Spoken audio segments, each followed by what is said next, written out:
We listen, we don't judge. We listen with no judgment. Indaba ka-Anonymous osibhalele namhlanje ifundeka kanje. Umama wabulala ubaba ngenxa yamafa. Ekhaya sazalwa saba babili, yimi nobhuti wami omncane kunami. Abazali bethu bebashadile. Ubaba bekasebenza kukhampani yezinsimbi engumphathi khona. Umama yena bekangasebenzi, kodwa bekungumuntu othanda kakhulu ukudayisa. Ngoba ngiyakhumbula nje sisakhula, umama bekaya eMaputo ayostokha izimpahla nezicathulo abuye azothengisa endaweni. Ngakhula ke mina ngafunda isikole ngasiqeda, ngase ngiyofundela ukuba uthisha. Kwathi nje lapho sengenza unyaka wokugcina euniversity.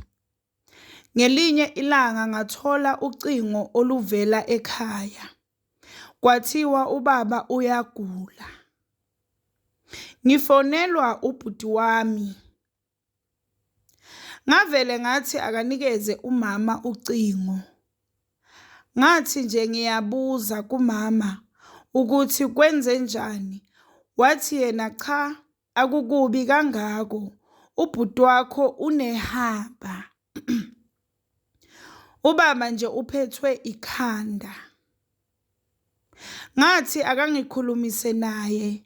Wathi ulele uncena ukumvusa.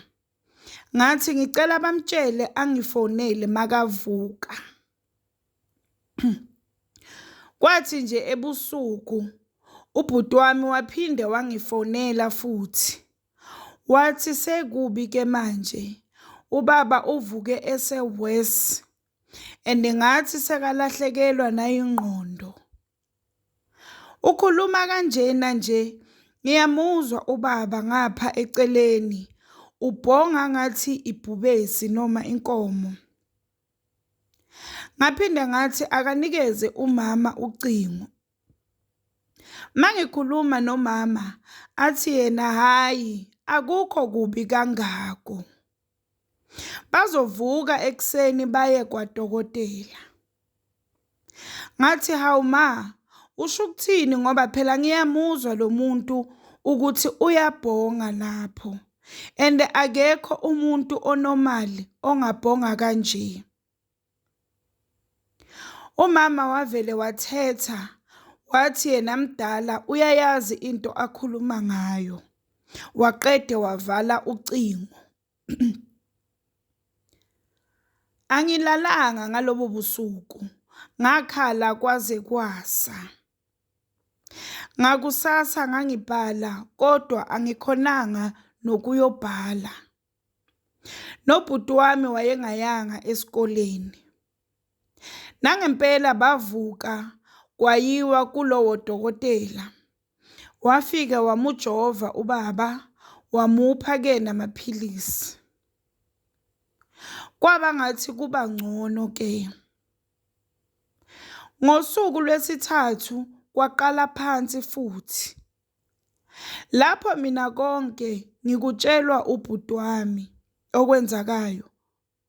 Umama uma ngikhuluma naye uthi akukubi kangako. Ubaba yena mangikhuluma naye akangizwa nokuthi ngithini futhi akezwe nokuthi ukhuluma nami. Ngabona ukuthi isimo siyabheda. Ngafonela abobhuti bakababa abadala. Ngabatshela ukuthi ubaba uyagula ekhaya. And futhi angazi ukuthi isimo sibi kangakanani. Ngoba ubhuti yena uthi kubi. Kodwa umama uthi akukubi kangako. Bazama nabo ukufonela umama. Wabatshela lokhu angitshela kona. Kodwa mabafuna ukukhuluma nomfowabo kwakuthiwa ulele. Ngabacela-ke mina abobabomkhulu ukuthi ngicela baye ekhaya bayozibonela. Lapho uma akangithethisanga kangaka ukuthi nje ngibatsheleleni. Nangempela abobabomkhulu bafika ekhaya ngosuku olulandelayo. Bathi nje befika bangifonela bathi ndodakazi kubi la lo muntu ugula ngempela. Nangapha uSkoni akafuni simhambise emntwini ubafo ngoba thina sibona ngathi unezilwane akusiko ukugula kwabo-doctor lokhu. Bathi kodwa kusasa sivukela khona angeke sizwe ngaye. Kwanginika ukuthula kancane ukuba khona kwabobabomkhulu ekhaya. Nangendlela abebakhuluma ngayo, ngangibona nje ukuthi ubaba uzolithola usizo. Kanti ngebhadi kwase ku-late. Ubaba washona entathakusa ngalo suku bebathi bazohamba ngalo. Ngafonelwa ngakusasa kwathiwa angiphuthume ngize ekhaya. Isimo sesibi kakhulu. Bavala nobhuti wami ukuthi akangangitsheli. Nangempela ukusa kwaziwa yimina.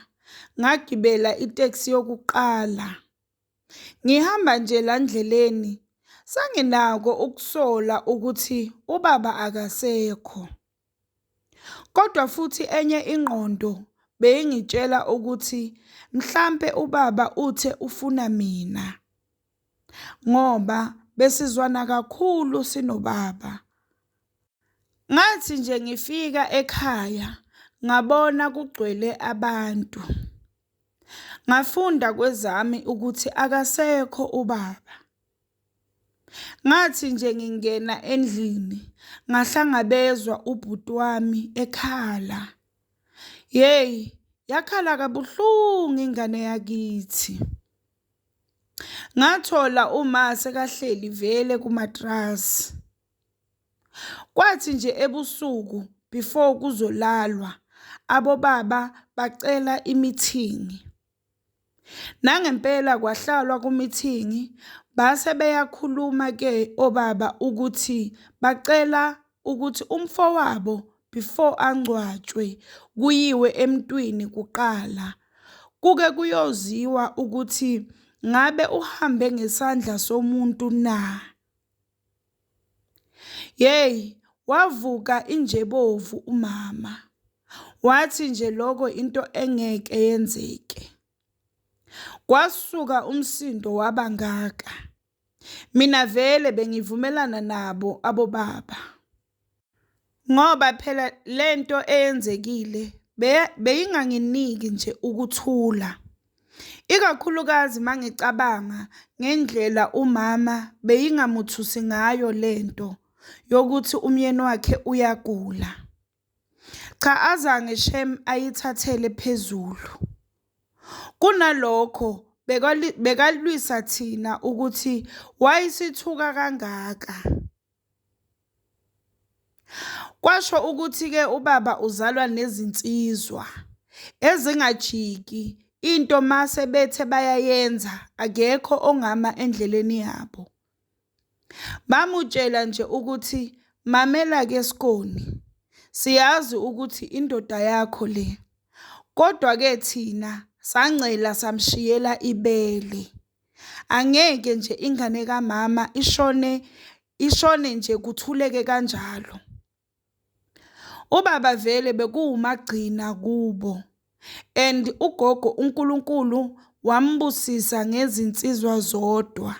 Bebawu-6 ngobaba. Nangempela kwavukwa eintatha kwashonwa khona emuntwini. Loya baba kuthiwa wathi yena angeke akhulume kakhulu. Ucela bamnike ilungelo lokusebenza isidumbu. Umuntu onesandla ekushoneni kwababa uzozikhulumela yena. Nangempela lwafika usuku sasetshenzwa isidumbu wafihlwa ubaba. Kwaphela wonke umuntu wabuyela emzini wakhe nami ngabuyela esikoleni. Ekhaya kwasala umama nobhuti wami nosisi kamama omncane, umamncane. Kwaphela nje izinyangana ezimbalwa zaphuma izimali zababa zasemsebenzini. Kwaphuma nje imali eningi kabi ngoba phela ubaba sizalwa nje thina vele bekasebenza kule khampani. Angithi vele bebashadile ubaba nomama, so zonke nje izinto zawela kumama. Akuphelanga nenyanga kuphume lezo zimali, waqalwa ukugula umama. Sathi cha, istress shem, phela vele lo muntu ufelwe ngumyeni wakhe. Sathi sisabheke lokho, waqala manje umama wakhuluma yedwa. Kuthiwa akalali ebusuku, ubona umyeni wakhe ezomulanda. Mina vele bese kusele amaviki nje amabili ngibuyele ekhaya. Kwathi nje sengizobuya ngakusasa, ngezwa kuthiwa umama ukhumule wabanqunu, wathi iyamshisa inzilo. Ngakusasa ukusa kwaziwa imina ngiphuthuma ekhaya. Ngathi nje ngifika, ngathola kukhona abomama bomkhuleko abakhonza naye umama. Mangitshela ukuthi umama uyabaxosha, uthi nje akabazi abamphumele kwakhe.